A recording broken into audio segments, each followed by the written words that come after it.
Hi hello നമസ്കാരം. Radio 107.8 FM natal ടോക്സിലേക്ക് ഏവർക്കും സ്വാഗതം. നിങ്ങളോടൊപ്പം ഉള്ളത് ഞാൻ RJ ഫർസാനയാണ്. ഇന്ന് ജനുവരി 25 നാഷണൽ ടൂറിസം ഡേ ആയിട്ട് ആചരിക്കുകയാണ്. ഈ ഒരു ദിവസം നമ്മളോടൊപ്പം ജോയിൻ ചെയ്യുന്നത് ഒരു ട്രാവലറാണ്, പ്രൊഫഷണലി ഒരു ഡോക്ടറാണ്, അതിലുപരി ട്രാവൽ വിത്ത് സന എന്ന ട്രാവൽ കമ്പനിയുടെ ഫൗണ്ടർ കൂടിയാണ്. വെൽക്കം ചെയ്യാം ഡോക്ടർ റുക്സാന ഉമ്മർ.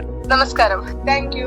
ഞാൻ കേട്ടിട്ടുണ്ട് റുക്സാന എവിടെയും ഫേസ് റിവീൽ ചെയ്തിട്ടില്ല, ഇവന്റിനാണെങ്കിൽ കൂടിയും മാസ്ക് വെച്ചിട്ടാണ് നടക്കുന്നതെന്നൊക്കെ. അതെന്തുകൊണ്ടാ ഫേസ് എവിടെയും കാണിക്കാത്തത്?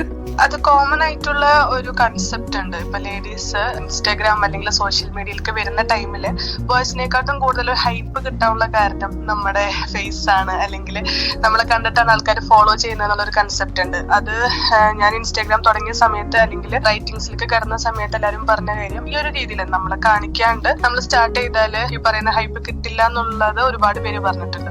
അപ്പൊ അതൊന്ന് തിരുത്തി എഴുതണം എന്നുള്ളൊരു വാശിയുണ്ടായിരുന്നു. ഇതുവരെ എവിടെയും ഫേസ് റിവീൽ ചെയ്തിട്ടില്ല, അതേപോലെ തന്നെ ഇവന്റ്സിന് വരുന്ന ആൾക്കാരും എന്നെ കണ്ടിട്ടില്ല. ബട്ട് സ്റ്റിൽ ട്രസ്റ്റ് ചെയ്തിട്ട് ഇത്രയും ആൾക്കാർ കൂടെ വരുന്നുണ്ട്.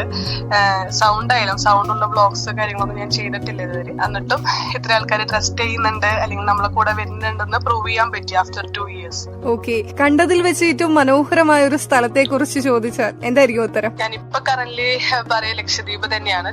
ബിക്കോസ് അവിടുത്തെ ബ്ലൂ വാട്ടേഴ്സ് അല്ലെങ്കിൽ ആ ഒരു പ്ലേസ് മാത്രല്ല, അവിടുത്തെ ആൾക്കാർ, അതെ നമ്മളെപ്പോ ഞാനിപ്പോ 4th ടൈമാണ് പോകുന്നത്. നമ്മളെപ്പോ ലേഡീസിനേരി ചെന്നാലും അല്ലെങ്കിൽ ഞാൻ എപ്പോ ചെന്നാലും ഭയങ്കര വെൽക്കമിംഗ് ആണ്. ഫ്രം എയർപോർട്ട് തൊട്ടിട്ട് നമ്മൾ അവിടെ വിസിറ്റ് ചെയ്യുന്ന ഓരോ പ്ലേസ് നമുക്ക് അവിടെ ഫീൽ ലൈക്ക് ഹോം ആണ്. നമുക്ക് ലേഡീസിനെ കൊണ്ടുപോകുന്ന ടൈമിൽ അവിടെ ഒരിക്കലും പേടിക്കാനില്ല. ഇപ്പൊ നോർത്ത് ഇന്ത്യ കൊണ്ടുപോകുന്ന ടൈമിൽ നമ്മൾ അവര് നല്ല രീതിയിൽ ശ്രദ്ധിക്കണം. ഇൻ കേസ് അവരുടെ ഫോൺസ് അല്ലെങ്കിൽ ഗോൾഡ് അങ്ങനത്തെ ഐറ്റംസ് ഒക്കെ സ്റ്റോൾ ആയി പോകാനുള്ള ചാൻസ് കൂടുതലാണ്. പക്ഷെ ലക്ഷദ്വീപില് നമ്മളെ ഒരാളും ഒരു രീതിയിലും ഹാം ചെയ്യില്ല, അല്ലെങ്കിൽ നമുക്ക് ഏത് ടൈമിൽ വേണമെങ്കിലും അവരെങ്ങോട്ട് വേണമെങ്കിലും വിടാന്നുള്ള ആ ഒരു ഭയങ്കര ഒരു സെക്യൂർ ഫീല് കിട്ടിയിട്ടുള്ളത് അവിടെ മാത്രമാണ്.